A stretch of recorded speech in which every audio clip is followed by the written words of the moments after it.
வணக்கம்மா. இன்றைக்கி அருமையான ரோட்டு கடை கார சட்னி செய்ய போகிறோம். அது 3 நிமிஷத்தில் செஞ்சிடலாமா. இதை சாப்பிட்றதுக்கு 4 இட்லி சாப்பிட்றவங்க 6 இட்லி சாப்பிட்லாம். நீங்கள் இந்த சேனலுக்கு புதுசுன்னா மேட் பை எம்மாச்சை சப்ஸ்கிரைப் பண்ணுங்கள், பக்கத்தில் உள்ள பெல் ஐக்கானை கிளிக் பண்ணுங்கள். அப்போ தான் நான் போகிற வீடியோ சொன்னோன்னா உங்களுக்கு நோட்டிஃபிகேஷனுக்கு வரும்.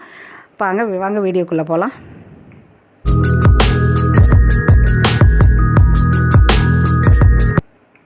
இப்போ இதுக்கு தேவையான பொருள் என்னென்னா, ஒரு 4 தக்காளி பழம் நல்லா பழுத்தது, ஒரு பூண்டு பல், அதாவது ஒரு பூண்டை ஃபுல்லாகவே உரித்து வச்சுக்கலாம், கொஞ்சோண்டு புளி, காரம், அந்த காரத்துக்கு மிளகாய், கல் உப்பு.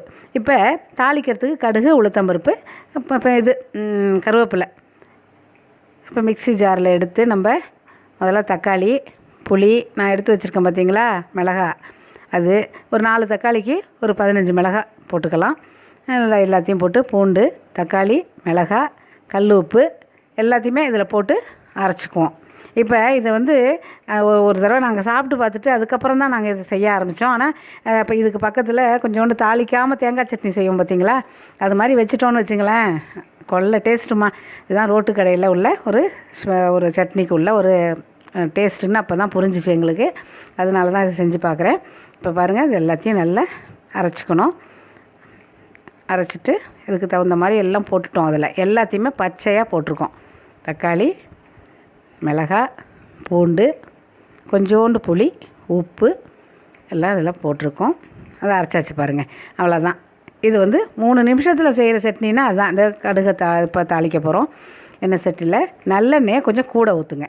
ஏன்னா அந்த நல்லெண்ணெயில் நம்ம அப்படியே அந்த சட்னியை போட்டு பிரட்டிகிட்டு இருந்தால் ரொம்ப அந்த எண்ணெயை கக்கிற வரையிலும் அதை செய்யலாம். சுண்டை வச்சுட்டோன்னு வச்சுங்க, எவ்வளோ நாள் வேணாலும் இருக்கும். கடுகு, உளுத்தம்பருப்பு பொரியுது, கொஞ்சம் கருவேப்பிலை அதில் போடுறேன் பாருங்கள். இவ்வளோ தான் இதோட சட்னியோட செய்முறை. இவ்வளோ தான். இதில் நம்ம அரைச்சி வச்சுருக்கோம் இல்லையா பேஸ்ட்டு, அதை கொட்டி கிளறி விட்டுட்ருப்போம். பாருங்கள், போட்டுடுறேன். இது நீங்கள் செஞ்சிங்கன்னாமா இது உண்மையிலே நல்லா தான் இருந்துச்சு. இதில் நம்ம பெருங்காயம் போட்டு தாளிக்கலாம், வேணுன்னா தாளிச்சிக்கலாம் பெருங்காயம் போட்டுட்டு. அது பிடிக்காதவங்க விட்டுடலாம். நான் இன்றைக்கி போடலை. பாருங்கள், இதை அப்படியே கிண்டி விடுறேன். அது எண்ணெயை கொஞ்சம் கூட ஊற்றிங்க, நல்லெண்ணெயை கொஞ்சம் கூட ஊற்றிக்கிட்டால் இப்போ இதை கிளறி விட்டுக்கிட்டே இருக்கும்போது எண்ணெய் பிரிஞ்சு வரும். ஆனால் அது தாளிக்கும் போதே வாசம் நல்லாயிருக்கும்.